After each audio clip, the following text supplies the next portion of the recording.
छी सब सखी बहिन पा हम रूबी झा सखी बहन पहाड़ गीत गायन प्रतियोगिता में भाग लेने छी। हमार नामांकन संख्या 78 है। हम एक मैया के उदासी गावे जा रहा छी। आशा करे छी जहाँ सबके नीक लागत। अगर नीक लागत तो चैनल के सब्सक्राइब करो, लाइक शेयर और कमेंट जरूर करो। आओ सुनो अहाँ सभी मैया के उदासी। मिथिला नगरिया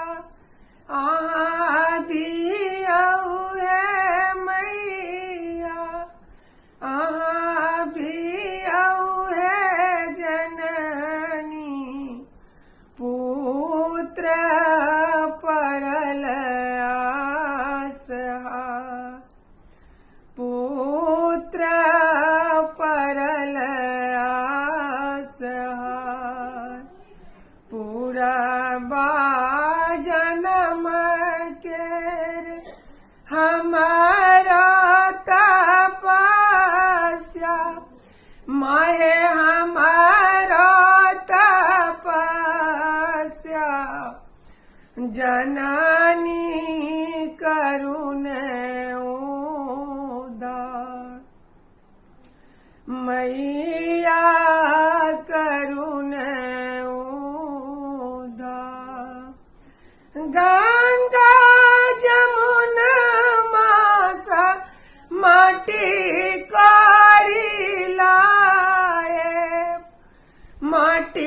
कारी लाए मैया के मूर्ति बने मैया के मूर्ति बने निक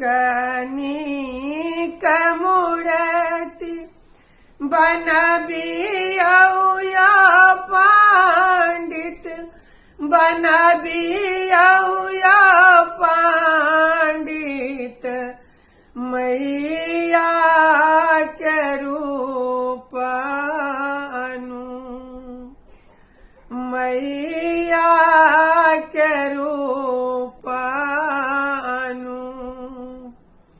हमारो नगरिया अहाँ बियाऊ है जननी अहाँ बियाऊ है मैया पुत्र पड़ल आसहाय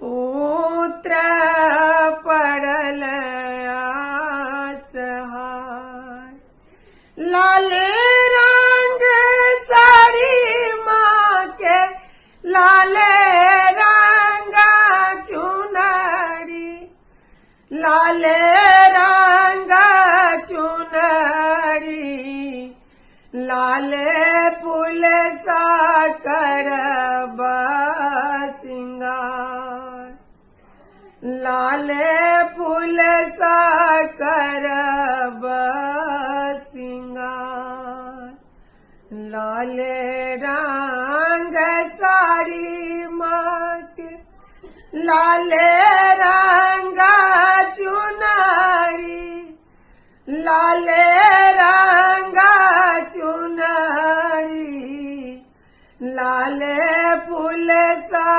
करब सिंगार लाले फूल सा करब सिंगार पुत्र कुपुत्र बनल अछि है मैया बनल अछि है माता माता ने बनाए कुमार माता ने बनाए कुमार पुत्र कुपुत्र बनल अछि है जननी बनल अछि है मैया